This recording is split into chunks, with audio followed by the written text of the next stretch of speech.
Let's do it. Good morning on the West Coast. Good afternoon, lunchtime on the East Coast. And how's everything going in Central Time too? I'm Christine Nichols of People Science.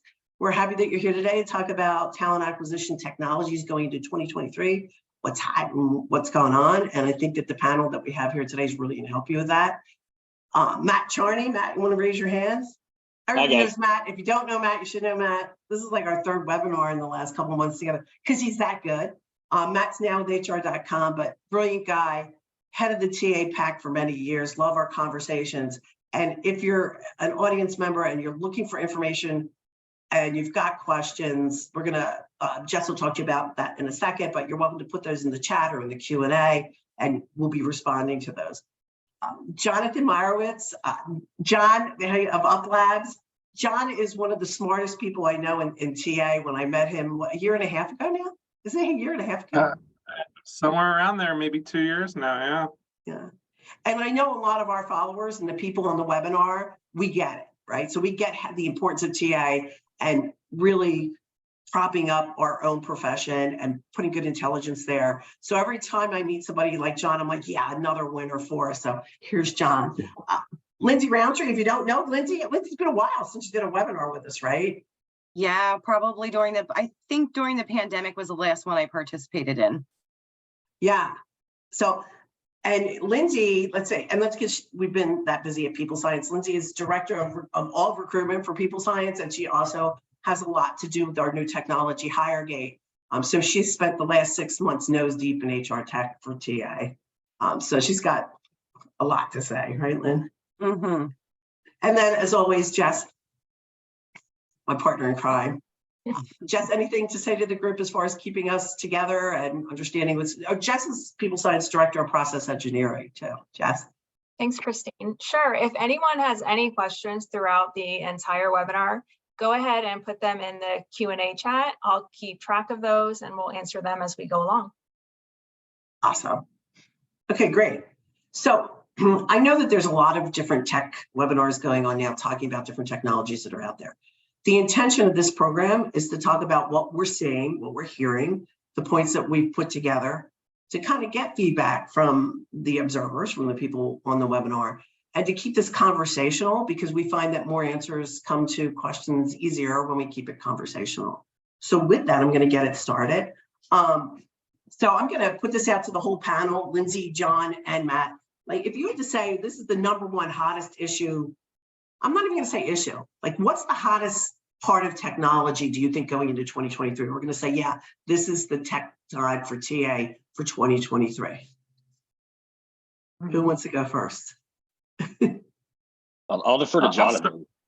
Yeah, I'll start, everybody. You know, you're starting to see teams move away more and more, even enterprise orgs that are typically slower to change, away from the end mail and more into not just direct messaging through GEM or top funnel, but you know, really targeting their messaging towards development as opposed to I have this job, right? And setting up a very customizable CRM drip to people to where it's more of an interaction as opposed to here's a LinkedIn in mail, I have this job, etc. Right? So you're seeing people really gearing towards a development path, even for executive employees, and asking how to develop them, as well as always asking for referrals, utilizing some of those CRM platforms like GEM or Top Funnel. But the other side I'm starting to see is two areas: a move away from AI for scheduling. I think, you know, that's been a test that I think has failed so far. And the other side is areas where we can remove awkwardness through the interview process.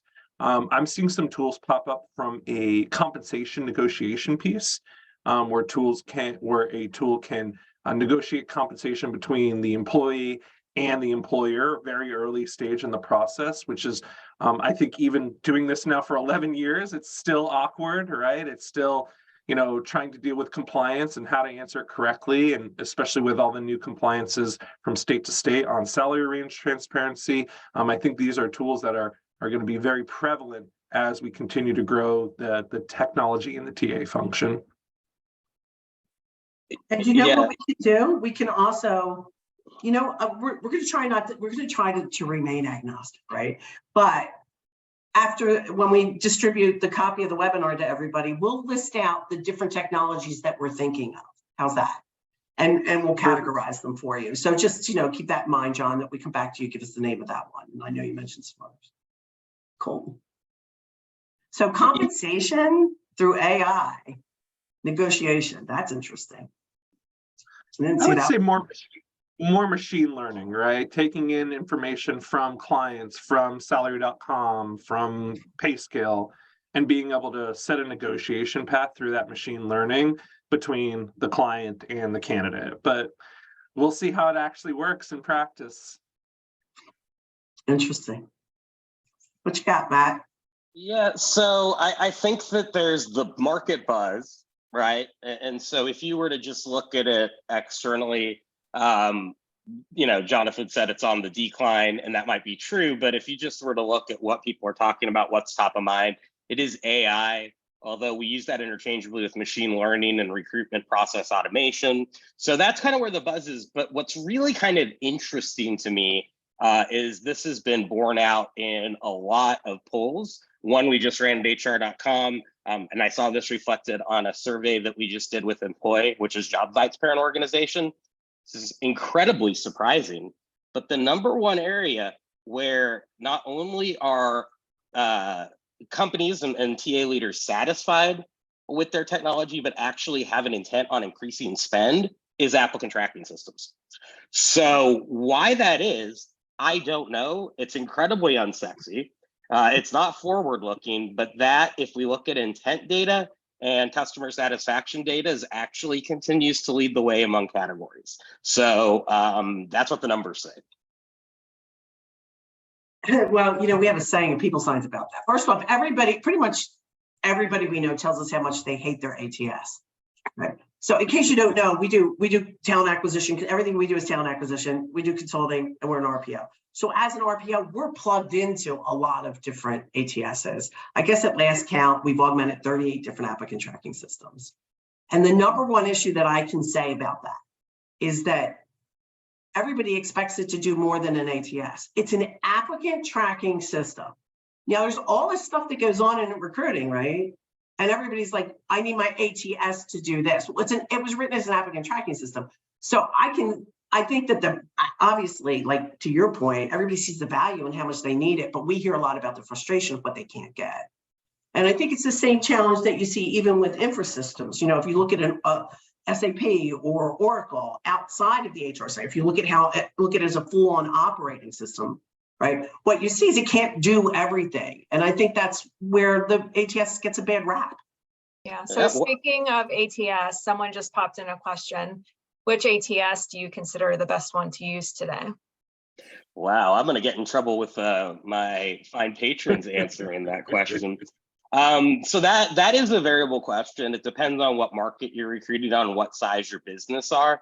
To Christine's point about building an ecosystem, building up partnerships and developing capabilities, my two personal favorites at this moment are Employ and iCIMS. That has less to do with their products, like their core ATS product, and more to do with the fact that I think both of their parent companies, and so Employ is kind of sponsored and propped up as a platform play by a private equity firm called K1. And then you have on the iCIMS side, Vista. They've been really deliberate about building a really full suite. So for example, on Employ, they not only acquired JobVite, but they also added Lever for medium-sized businesses, and Jazz for smaller businesses, each of which have a different sweet spot. And so, and then on the iCIMS side, certainly they have been very acquisition heavy when it comes to investing in things like AI, candidate discovery, et cetera. So I think that as you see consolidation in this space, those to me are the ones that are the best in terms of advancing roadmap and building new products and features specifically for TA. Yeah. From my side, I'm always going to be a greenhouse person just because of the sheer capabilities of integrations, especially, very dependent on what type of hiring you're doing. I believe that Greenhouse has the most different types of integrations, from one-way video interviewing, if you're hiring in mass, to assessments, to everything you could possibly imagine. But if you're a small business like the venture capital studio I'm a part of right now, we're using a new software called Fresh Team that, if you're literally just looking for interview planning, having the right required questions and the right jobs, you don't need a lot of integrations, you're a startup. I mean, it's under $100 a month. It's extremely cheap. It does the job. Some of the back end, you can have some issues with engineering as it's an offshore team, but overall, it works. It does everything you need, from automation of interview scheduling and the data tables you need, as well as being able to do solid interview planning. So Greenhouse, if you're enterprise, I would say always, and this Fresh Team tool has been pretty strong if you're a small organization just looking to get the basics down. I would And agree Lindsey with and both Chad, of you. I'm sorry, go ahead, Lynn. I was just going to say, I would agree with both of you, Greenhouse being my number one and ISIMS being my number two. I think that Greenhouse has some really amazing features. The integrations are amazing. I love their prospecting feature. That's not something that every ATS has. And in the world we're living in, where everything is about sourcing candidates, it's really wonderful to have that feature. As far as ISIMS goes, I mean, they'll get so granular and really customize it for you and your needs. I really appreciate that about ISIMS, because I've used it for multiple clients over time, and it's really been nice to see how it can be used on a really basic level, and then a really more in-depth, like built out customized version that really supports the recruiting that's going on for that one client in particular. The ease of use that comes with Greenhouse, I mean, you can really just jump in and start recruiting on day one. It's not like, I mean, even the training process, you watch a bunch of YouTube videos, where ISIMS can be a little bit more convoluted and a little bit more confusing. The ramp up time there is certainly a little bit longer, but the way you can customize it to really support your needs is outstanding. So I would agree with both of you there on them being the top two ATSs. And I've used about 40 in the last 10 years or so. And so kind of watched them really grow and become something more. And I'd like to say that I think that some of the information you gave around how there's that satisfaction level with ATSs and how it's changing, I think it has to do with the evolution of them, right? Like, they're hearing the concerns from their clients, they're hearing the concerns from the users, and we're really starting to see them integrate these pieces that have been bigger holes. And no, that's not going to solve every challenge that's in front of us when it comes to the recruiting cycle, but the fact that TA is being heard and it's really starting to be customized more towards the method around recruiting for us as the client is wonderful to see. Yeah. Quick question, for you, Lindsey, around that with ISIMS especially. And if I get in trouble here as a sponsor, let me know. I'll stop. But with ISIMS, right? You kind of, for me, highlight a detriment of it, right? The fully customizable ability to kind of make it whatever you need for each type of environment. In my experience, especially enterprise environments where ISIMS is typically deployed, you have someone making decisions on that process that in most cases isn't the head of TA, right? So you're designing something that might not be adopted, as well as Greenhouse, where, like you said, out of the box, you're like, okay, I know what I'm doing here. Even for someone who's never done recruiting before, it's very plug and play. So that's where I see the detriment of an enterprise, very long-standing platform like ISIMS, is the sense that, one, it's run by an enterprise org. Who knows how quickly you can turn it around to, fix anything. It's not open source, right? Like Harvest API is on Greenhouse's back end, where you can literally program it to do anything you want. All right. So that's my kind of knock against these large enterprise ATSs, is that they're not as agile. Like, they can do all this back end stuff you're talking about, but it takes a long time, and they can only do it because it's not open source. 100%. Yeah, and I will say, though, on the other side, now Greenhouse would be sort of an exception, but the more integrations that are offered, I think, and the easier an integration is, to me, and again, Greenhouse is actually an exception, is an indication that if they have that environment, they might not have a lot of native tools and functionality. So they're building up that partnership ecosystem to supplement that. And I would caution to really investigate that when you are making an ATS decision, because if they're saying it's on the roadmap, like a CRM, for example, and they have 30 CRM partners, there's a really, really good chance that they're monetizing channel sales, and probably you're going to have to buy another solution. Well, and I think, Jess, when we do consulting work in particular, I think it's very often underestimated the effect of your ATS on your recruiting. I can't tell you how many times we come in. I mean, we get caught because it's a mess, or because it needs to be fixed, or because it's brand new, right? And the response that we get quite often is, it's this way because our system does that. This is, well, Greenhouse does that. And then when we sit in the seat and observe what's going on, we can see how that system is really dictating your process. Now, of course, the first thing you're going to say when you're getting an ATS is, what do I want my process to look like? The challenge with that is everybody's a different way of working.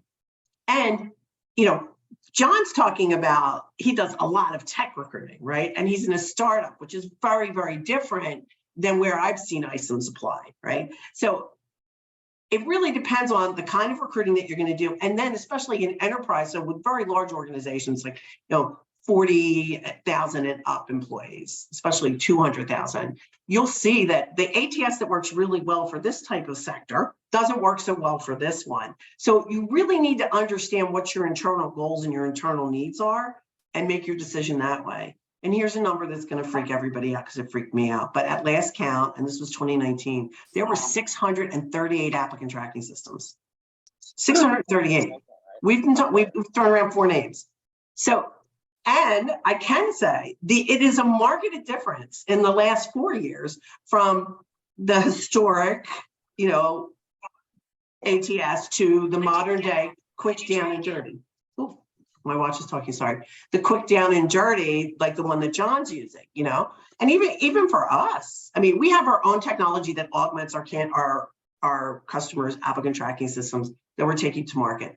There I said it. It's coming out, HireGate. You'll hear more about that in the upcoming weeks. But what we found is no ATS does everything. And it may be working really well for your high volume, but it's not working so well for your tech. So we, as an RPO partner, we can't fail. We need the data. So we've had to create a system to augment it. So back to Matt's point, look at their market, right? Their shopping market, or what they call it, their partners. They have all their channel partners that are out there to see, are they building those relationships? Is it an API situation? And I think you're going to find too that there's a lot of low cost, and it might be a little riskier if they've only been out there 1 or 2 years, but there's a lot of low cost systems out there that are extremely effective, much more so than some of the most expensive ones. The other thing I just want to add is you need to know what your back engine is. If you're running an Oracle system, Oracle has their own, what they bought Taleo some years ago and implement it. If you're running on SAP, you've got SuccessFactors in there. If your HRIS is Workday, that comes with an applicant tracking system. And they may not be the best solution for you, but because they're part of your back end, you've got to take a look at that. And that's where you're going to want to look for augmentation, because they're very large providers. They have a lot of initiatives, and you're not going to see tons of attention going to the other side of TA. Right now, it's all about retention and engagement, and that's where their work is going. So I think understanding where you are in the ecosystem and understanding the ecosystem is vast, and keep looking for what fits you. Yeah. Sorry, Matt, you were going to say something. Kind of. Oh, I was just going to say, yeah, I definitely think that if you look at market share, you nailed the big ones are Oracle, SAP, and Workday. And I would agree, you probably do want to take a look at those. But one of the biggest fights I do think that you will see when you go up market is getting investment for systems that aren't your actual tier 1 ERP. I do know that their customer net promoter score and CSAT numbers are by far the lowest. And that's because, again, to your point, they're not really actively investing in TA. It's almost an afterthought. So if there's kind of one TLDR, I think, from this conversation, you really do need a dedicated system, given the fact that it determines your processes, it determines your spend, and it determines your risk management profile. There is absolutely no reason why your system of record should be an afterthought, so. Yeah, I mean, and I think that's what chokes the whole process, right? And it's a crucial time in TA, right? We've got that huge gap. We're learning so much more. I think the profession itself and internally the C-suite's learning more about TA. This is a good time to do that. But the choices that we make as far as our technology are going to have a huge impact on the success factor. So not the coin success factors, that just kind of happened.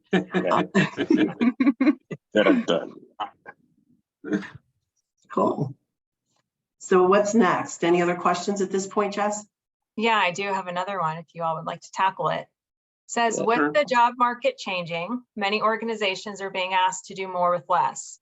What are your recommendations for TA folks to leverage technology to achieve this? And also, what do you think are the most important tools to invest in as a team looking to do more with less?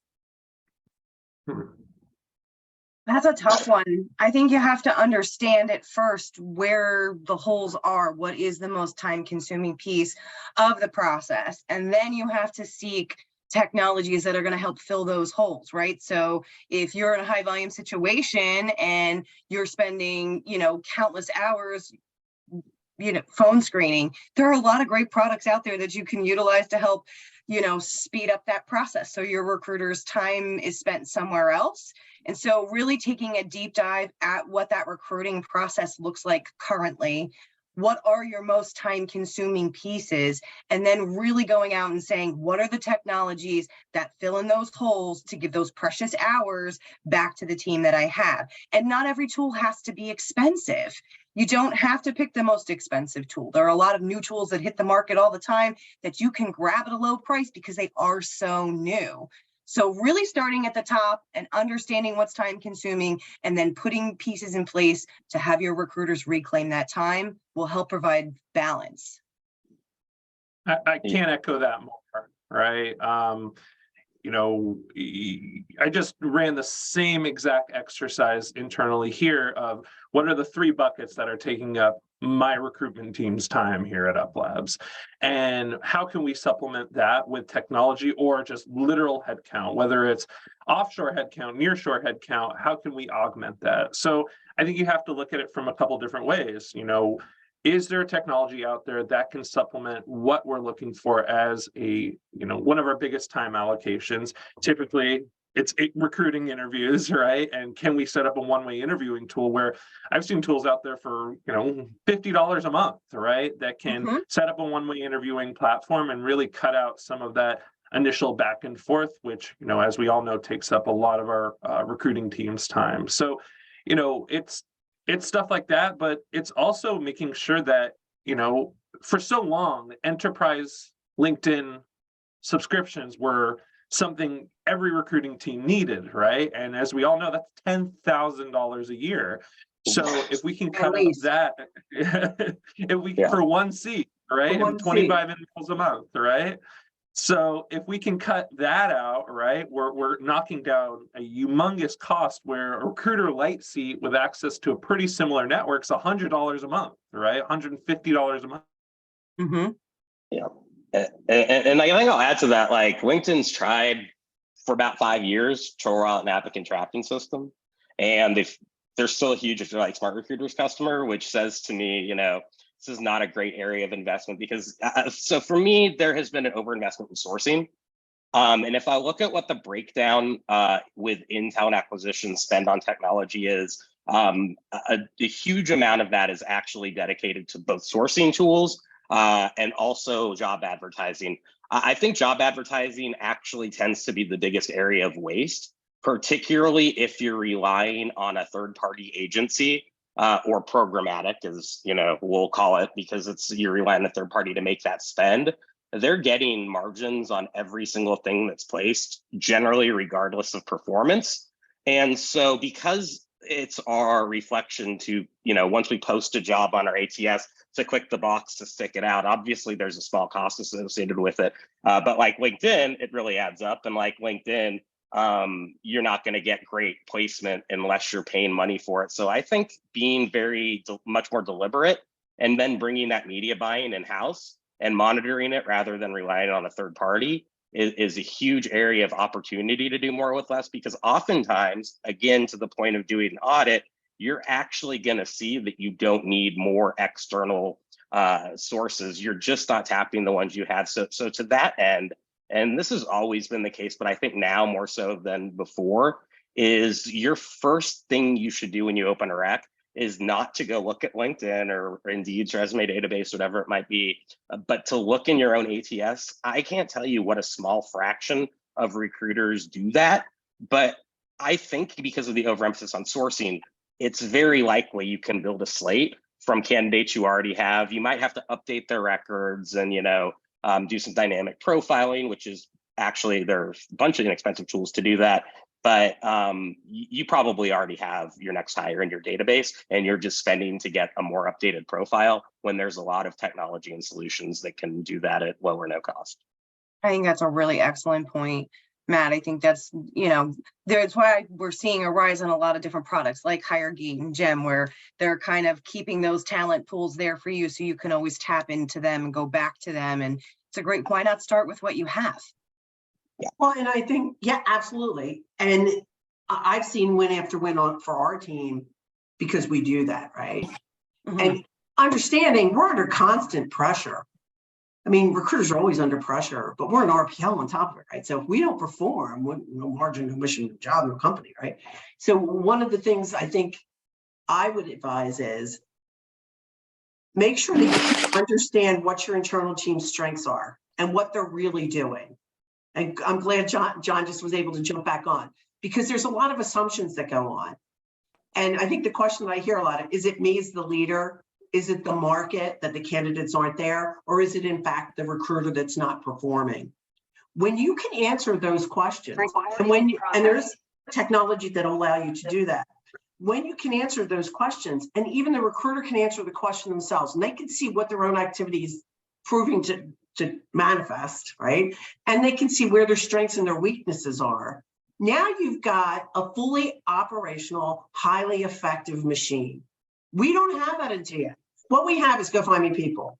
And so here we are always running behind, trying to say, well, this work, will that work? Oh, I've got that tool, we used this one before. And going back to Matt's point, okay, I got a rec, let me go to LinkedIn.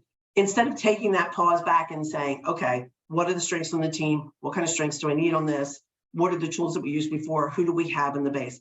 And the reason we just didn't have technology, we're just starting, like to go in what I would say in front of the ATS. If this is your ATS and it's capturing your applicants and your activity from here, it's all this good stuff, the pipelining that we were just talking about, that you can go into. I mean, if you categorize, and here's the thing, having watched recruiters working, we all put stuff everywhere. It was like a post note here. I think the inspiration for HireGate originally was like this one recruiter who had this notebook this big that was so cool, and he print really tiny on top of all these systems you're using. So when you take all that data and you put it together, you find things out like who's really good at sourcing, who's really good at engaging, how can you get your low engager better at engaging? Because now you've got real data and you're empowering them to do that. That's what's going to save us. That's what's going to elevate TA, and that's what helps us as an RPO keep meeting our goals. Because we know not only that, it then becomes predictive, right? So now we're able to say, oh, here's a rec like the rec that we had last month. Here's what worked and here's what didn't work. So now we're saving all of that time. And we're not going to take John, who's really good at engaging, and force him into being a sourcer if that's not his strength, right? Instead of saying everybody can do everything and we can all recruit, we can fill these jobs. Good business practice. Technology will do that for you. Yeah. I know. Don't get me on my soapbox about that. No, it's like, and I think the other thing that I neglected to mention, very few companies right now have referral products or even like a referral program if you're not looking to technology source. And if you look across sources of hire, to my point about like external sourcing, at best in the last 10 years, it's accounted for about 15% of hires, whereas you consistently have internal mobility and then referrals constituting between 80 and 90, somewhere in there, depending on the year percent of hires. So given the fact that you already know or that person knows your next hire with an almost absolute degree of certainty, I think investing in those programs is better than investing in continuing to build a pipeline. So there's nothing wrong with really focusing on internal employee engagement in addition to using tools like GEM for external talent communities. Yeah. Completely agree. And we have it built into HireGate. Right? Perfect. I think we have the referral system built in there. So, you know, some of these plugins are great. So if you've got a system that doesn't have the referral system built in, you use HireGate to customize it, set it up, and off it goes. You know, the good thing about tracking all this recruiter activity in a B2C environment is that your candidate is your customer too. Yeah. So when you're building your budget, when you're building your business case, if you can really talk about the effect of that recruiting market on your own client, it makes a huge difference. And we've been able to take data from recruiting. Who was just talking about some metrics, all right? So the machine learning piece that you're talking about that's gathering the compensation. You know, we had a company that we worked with for years, and we had done a lot of recruiting with them in sales, and they were coming out with a new product. And they had gotten a bunch of information from 2 different consulting houses about what the bonus structure should look like, what the pricing for the product should look like. We were able to go back into our data for recruiting for them for a similar product and justify and non-justify some of that information, which we believe and they believe saved them about $1 million in their first opening. So that's how effective recruiting data can be. And we're not even acknowledging it. But I can guarantee you the more these front ends on top of the ATSs, the more of that data we collect, the more we're going to see that influence everything. Yeah. And data is really, yeah, I mean, that goes without saying. If for any of these, you can't effectively, if you're CFO, because yeah, we are in a belt tightening sort of period right now, calls you into their office and they're like, you spent this amount of money on the system. What was the ROI? If you don't have an answer for that, you're in a lot of trouble. And the more money you spend, the more exposure you're creating for both yourself and the department. So I would caution there, rather than just exclusively looking at how to augment your existing stack, look for ways to consolidate it as well, because 90% of the time, I'm making up a number there, there is, you know, I don't want to say this from Paul, but it's a process issue and not a platform issue. And that's much cheaper to fix and has a lot lower cost associated with maintenance if you can optimize process rather than platform. And then sometimes you will need a platform, but generally it's not the first step or the easiest solve. What do they say, Matt? 90% of everything we do is user error, right? Making up a number again. That's right. Yeah. No, and I always feel the need to caveat that because 94% of statistics are made up in this industry by some vendor. So, you know, have to couch that out. So I was just about to quote the HR.com report, but I'm like, no, that's statistically validated. That I can say. Of course. No, and I think that's the thing with AI too. You know, AI, it's great, right? If you have the information. I think the problem is, you know, machine learning's kicking butt, but you have to have the data. You know, how is it going to help if you're not collecting the data? So you've got to get the data, and you have to have enough data first to really start to get the machine learning to kick in to come up with good results. I did want to mention that we were talking about employee engagement and how important that is, right? We did Ignite, and we'll put it in here this year, a tool that uses AI to tell us on the LinkedIn profile, the personality profile of the person that you're looking at. Have you seen this? And what it's doing is it's creating templates that are directed at that personality profile. Yeah. Which is persona-based marketing, which has been proven to be successful. Yeah, absolutely. Yeah. I don't think it works right yet, because what it's doing is it's pulling the data from your LinkedIn profile. And so I know what my behavioral profile looks like. And this one's different. It's not that much different, but it's different because we project ourselves differently on LinkedIn. However, I think the more we use it and the more it's in there, the more interesting it gets. And when I look at junior recruiters, and having talked to a couple of them the other day, sitting in a roundtable, you know, what they're finding is, wow, that's helping me create a better template, right? So I think that's an interesting piece. That's all. Yeah, and I'm also. Go ahead, John. No, go for it. I was just going to say. Wow, we Go just did for that it. at the same time. I'm gonna finish. So while their workforce planning capabilities are good enough where they had to lay off 10,000 people, LinkedIn, I'm actually very eager to see what happens with the messaging feature, given that within the last couple of days, they obviously made the huge investment they did in OpenAI and announced that they are going to roll it into every single one of their product lines. I'm really curious to see how that develops because it's an underutilized resource when it comes to mass campaigns. And I think that that's a big variable in terms of its feature functionality. Mm-hmm. Well, it is Microsoft. You'd think they had already integrated it, right? But no, Yeah. Bing, they're still paying I'm you a to little use Bing. surprised at So that. we'll see. Yeah.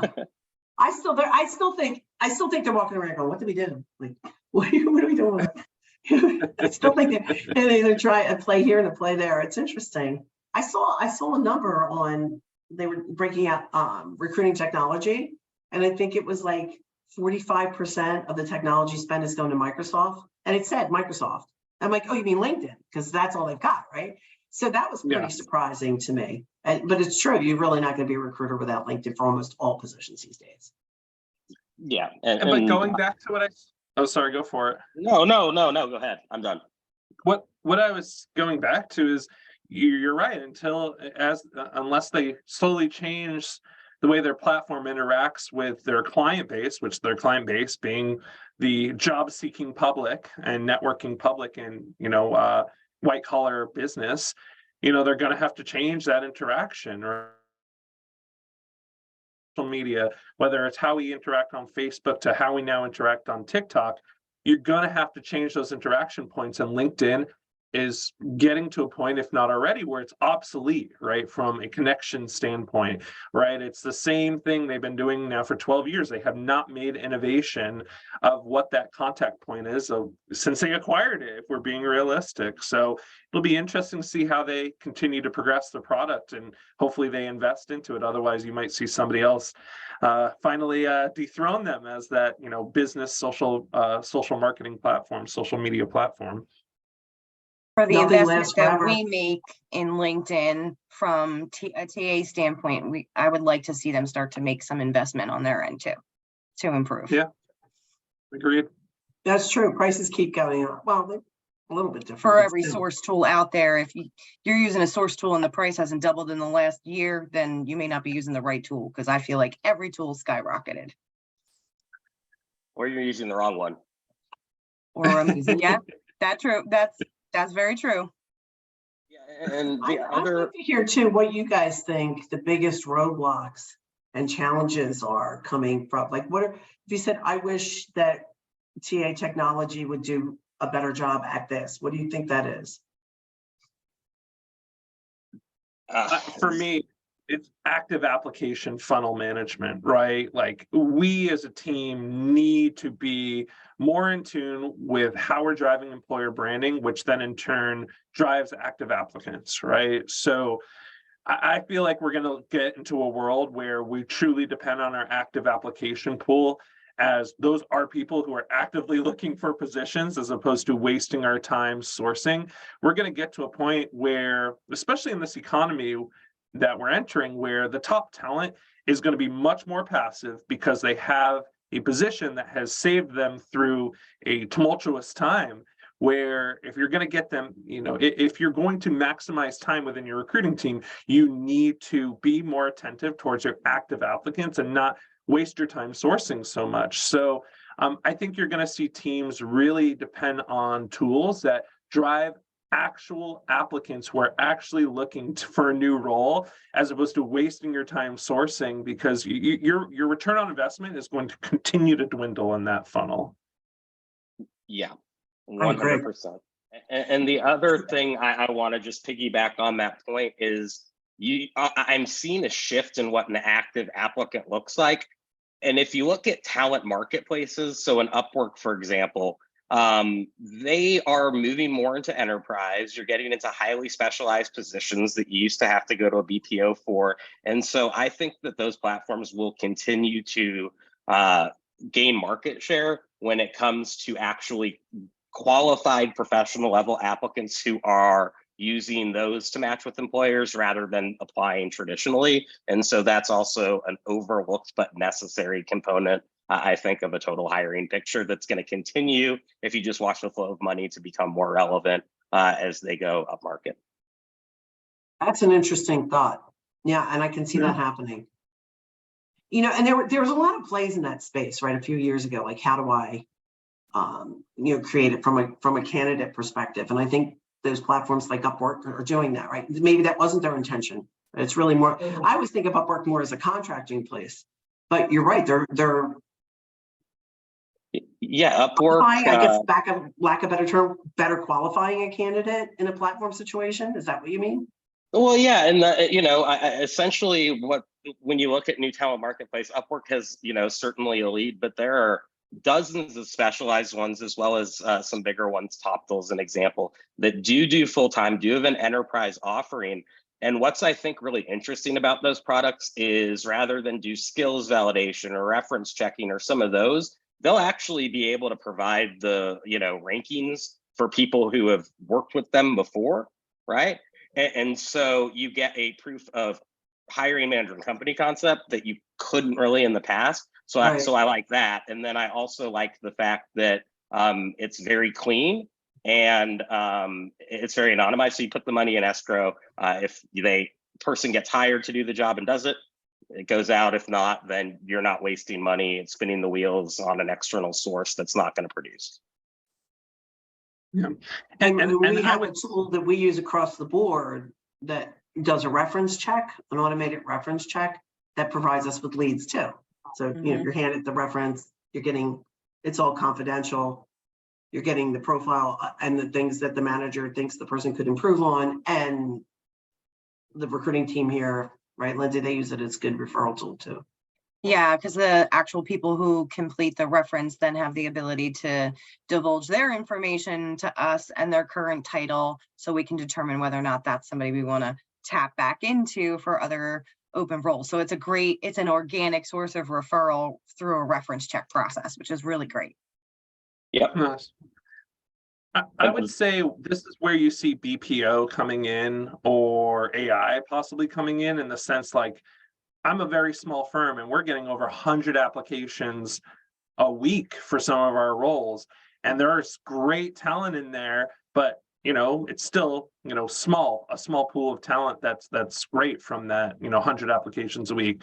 So the ability to utilize AI or BPO to go through those applications, learn from, maybe it's more machine learning, learn from what passes into next stage and what doesn't, and funneling those resumes up and rejecting the ones that don't. Like, that's where I see the possibility of AI or ML being a very large resource to talent teams, especially in enterprise environments where there's 300 jobs posted more, right? So that's where I see an area of AI or ML actually having a large effect on what we do, as well as actually driving applications to the jobs, right? So there's a couple areas where I think that, there could be some immediate return from, utilizing future tech. Well, and when you look at a talent pool, let's say the talent pool is full of, on a scale of 1 to 10, 7s, right?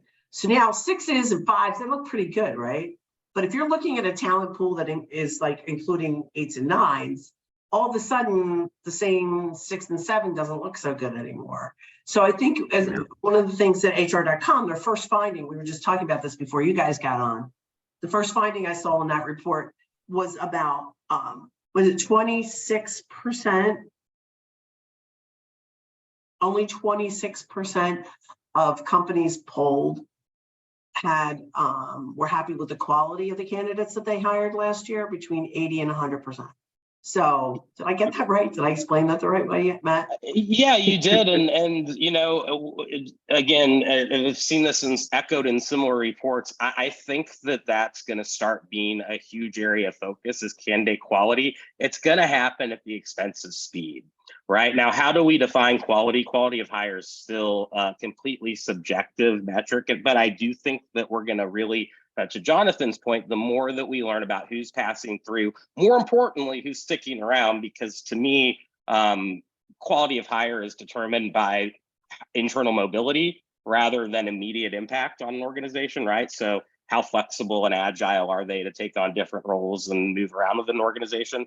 But that's really forward looking. So I do think, though, that needs to really be the emphasis, because hiring managers and organizations are starting to analyze whatever metric of quality that they want much more, because they haven't been satisfied with the hires they've made. At a professional level, hire like about 1/3 of hires, I think it's 37%, actually leave within a calendar year, which is a tremendous amount of waste. That number goes up significantly if you're talking first 90 days for an hourly or high volume sort of role. So if you're continually reinventing the wheel, that's going to start making you look much worse than a recruiter than the speed by which you can fill them with bad candidates. So if there's one thing that's a manual process likely that needs to be done, it's defining what quality looks like, getting internal buy-in, and then that's how you need to filter resumes and candidates against, period.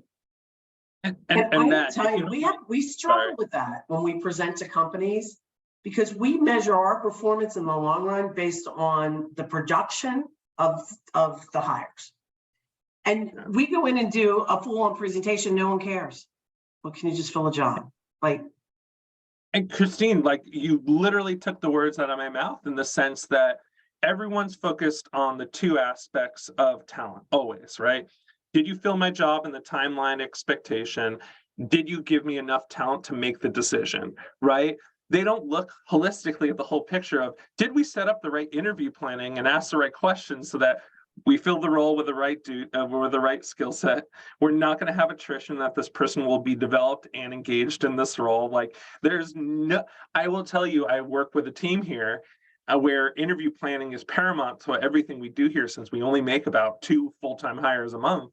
And interview planning is something where a lot of my hiring managers, coming from very established enterprise orgs, have never done. It's always, can you interview this person? Make it about your skill set, go, right? So interview planning, needs to happen on a more consistent basis. And I don't see any tools out there that are saying, hey, you're having this type of screen. These are the 3 required questions you should put in your interview plan for this type of interviewer. There's nothing like that on the market. I agree. Let's start a company. Well, they're out there, and we Let's actually, I don't hate to bring up HG again, but we've done it. So we talked to you about that job, but HG does do that. So it allows us to put those kind of systems in place, and then to track the reality the next year. And I've got some case studies that can show you that.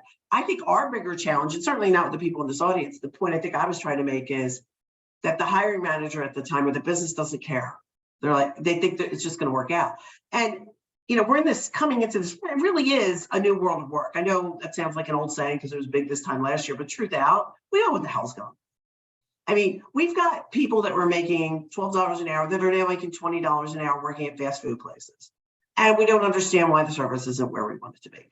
We've got attrition going on like crazy there. We're fighting for diversity in all these different angles. We've got a lot of people that just don't want to work. We've got DoorDash. We've got all these different things going on, so we don't even understand what we don't know. And we've got that big power shift, just to the point that you were making earlier about, is the challenge on turnover or it not being a good fit? Is that because the manager doesn't know how to lead the new mindset of, you don't own me, I work with you? Or is it, really that the candidate can't, or the hire can't perform? We have so many questions that are out there. Yeah, and I think, I was going to say, I think a big component of that is, another question in that survey we ran. The biggest reason why you have those new hires leave is they feel misled in the recruiting process. And so because we do put a focus on expediency, and obviously if you're, what true top talent, not in the quote unquote way, you're going to have options and you're going to get found out really quick. So the more emphasis we put on again, speed and volume, the more likely we are to not just take the time to really give an accurate portrayal. And so I think that really is going to start being another area of emphasis. It's like you have to show the sweet and the sour. And I don't think it's going to turn most people off. But at the same time, if you mislead them in the hiring process for expediency, you can bet you're going to be refilling that rec pretty soon.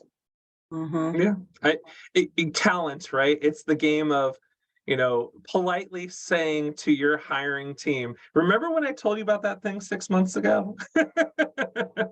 Right? It's the constant struggle of talent, of advising for the future, not being listened to, and then eventually being listened to when they see the attrition rate, when they see the quality of hire, when they see the process, and then the interview planning, right? So, I think this is all driving more to talent acquisition having a seat at the table, especially when you talk about teams becoming smaller and consolidating because of what's happening in the market, right? So this process really needs to be really tied with a bow. Otherwise, teams aren't going to be able to fulfill requirements and expectations. What's so funny, because every year I keep thinking EVP is not going to be such a big deal, but didn't you just describe EVP? You've got to know what your EVP is, right? How are you representing the job, and does it fit? And just because that person would work well with Lindsey, and Lindsey's EVP is that way, if Jess is a different department and she manages differently, now we're sending a mixed message. So that lineup, to Jon's point, the lineup with your HM and really understanding who you're hiring for and who works well with them is everything. Yeah, and that's one overlooked part of the process, again, that I hear again and again, and I'm sure Jonathan does it because he's awesome. But just having an SLA and a kickoff meeting when you open a rec makes all the difference in the world, right? Because not only are you hearing what the hiring manager is looking for, you're able to come to some consensus that you have in the past. So one of the things that I found to be really effective in those is saying we're going to cut off resume submissions by this time, provided we have this amount of people, or I'm only going to give you 5 people, but I'm going to be screening up to this date. And I'm going to give you the 5 best. You can control a lot of those factors if you take the time to manage a hiring manager. And unfortunately, I don't think very many recruiters take the time to do that. I can't echo that more. We're running through a practice here at a small firm where it's me and a couple of consultants where, we are trying to cut down on interviews as a recruiter screen. We did 192 over the last 3 months, which is insane, as well as the fact that we need to consolidate the amount of interviewers and interviews in the actual interview plan, as well as that we're diversifying our interviewers here at the company so that we're not loading all these interviews on one person's plate in product or engineering or business operations, right? So it's a game of all 3 things: diversifying your interview pool, cutting down the amount of interviews, and then on the back end, as Matt mentioned, only having so many interviews, right? Utilizing that hiring manager as a focal point of saying, should I even waste my 30 minutes on this candidate before I hop on the call, right? So it's that alignment that consistently needs to happen. Well, and I think as an RPO, when we come in, quite often it is that disconnect is a huge part. I mean, we have to be really, really good at that. And unfortunately for us, but kind of fortunately now, we have to build a case, right? So our last, and Matt, you were on this, right? Our cost of vacancy, that calculator is up and live, by the way. If you're interested, just put it in the chat. We'll send you a link to it. But to help hiring managers understand the importance of doing the interviews and not just letting it go and not responding. That's what's amazing to me. Hiring managers go into a black hole and you don't know why, right? You're like, oh, you want to make a hire, why aren't you getting back to me? It almost always means they don't like the resume, but you don't even know what they don't like about the resume. So now you're walking in circles saying, I don't even know what I'm looking for. So I think, really educating the hiring managers, building that trust to the point where they understand the importance and the role that they play in their feedback. Of course, it can all be really helped, of course, by that initial intake call. But I don't know how many times you do the intake call and then you present a candidate, oh, no, I meant I needed this. Yeah, that's when you find it out, right? It's after you start the interview process that you find out what you really need, especially in the new position. Yeah, and I was just talking to the head of talent at a Fortune 50 company about this, but the other most overlooked part is that submission letter. Like, here's the candidate, but here's why you should be looking at them. That is such a huge variable in whether or not that person's going to move on in process or not. And I think people don't take the time to really lay that out.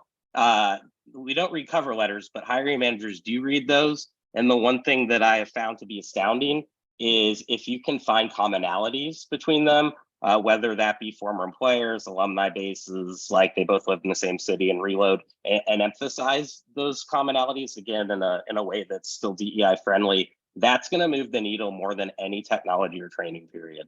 So I would say. I can't agree more with that. And you know, we do it in executive recruiting, right? You set up the 2 to 3 concise bullet points in your presentation. Why doesn't that happen across the board, right?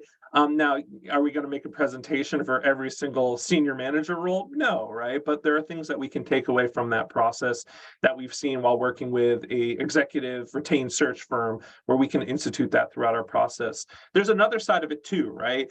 It's not rushing through a process, right? It's collecting a certain amount of applicants, screening them through and saying, we're only passing these 3 to the team, right? So it's kind of holding the hand also of the hiring team and saying, you don't want to see every person who comes through my door. Let me, you know, compile and shortlist 3 to 5 candidates.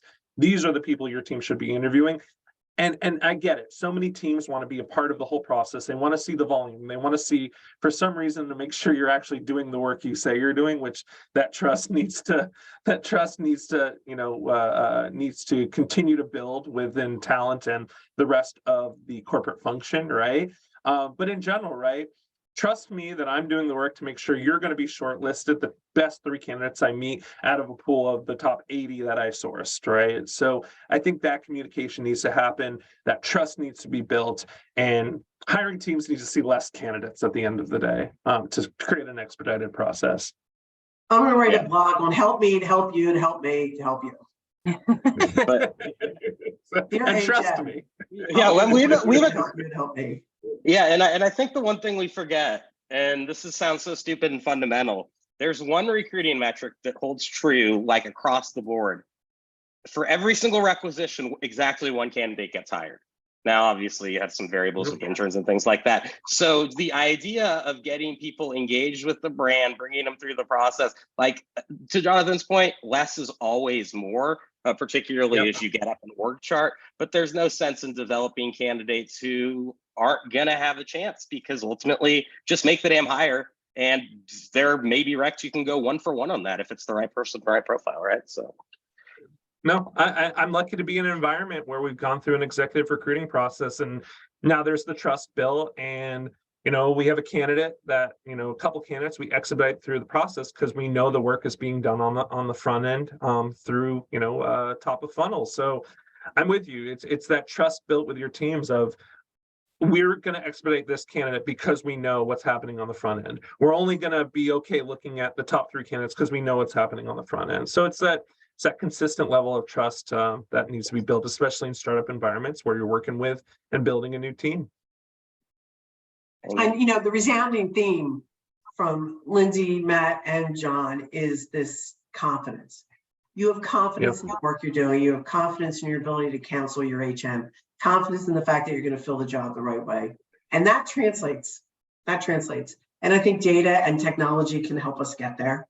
And I also think it's kind of, you know, like a secular thing, right? So the better we get at doing that, the more funding we can get for more technology to keep going. I know we're coming up on the hour here. Jess, is there anybody that we haven't gotten to that we need to? No, we answered all the questions, and I know we have 2 minutes left. So any final words from the panelists?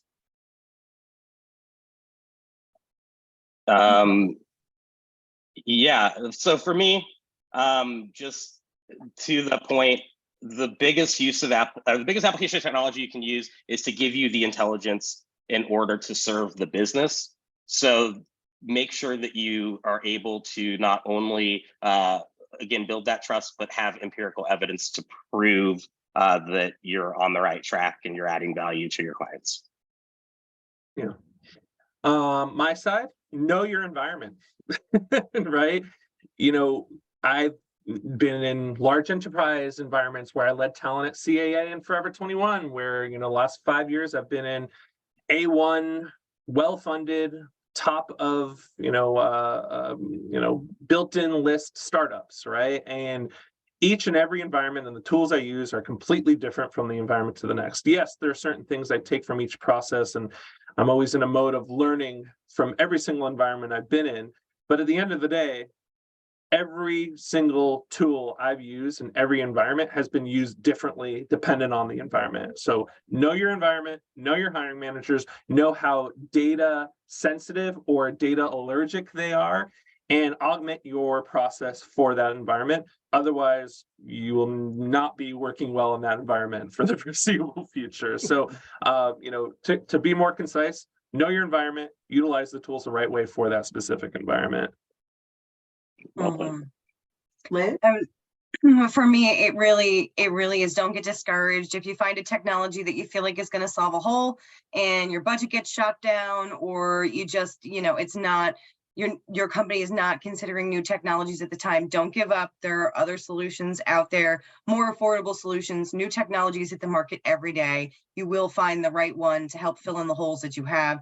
I'll piggyback off of what you said, John. Stick to your process. Follow your process, fill in the holes of your process, live by your process. It will lead you to success.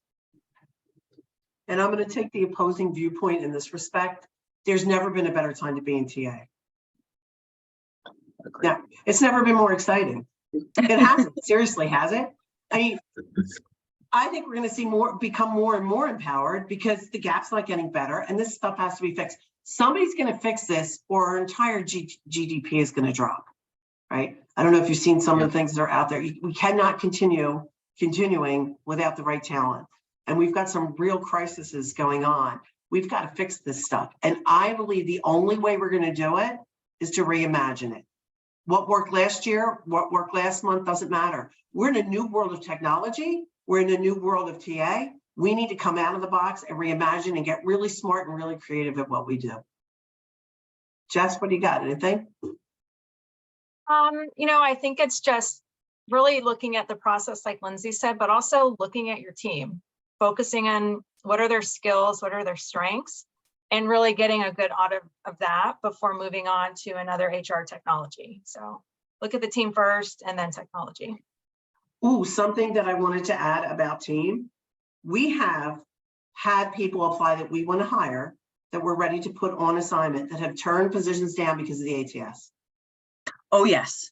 I literally have had that happen in the last week, Christine, where the client we would be assigning them to would be using one of the applicant tracking systems that's not a fan fave in TA. And they politely declined to move forward in the process because they didn't want to work with that applicant tracking system. So when you look at your applicant tracking systems, make sure you take into consideration your recruiters. Oh, I'll add to that. I won't even apply to a position that's using one of the more older ATS systems or ATS systems that are driven by an HRIS. So, yeah. Exactly. If they're driven. Yes.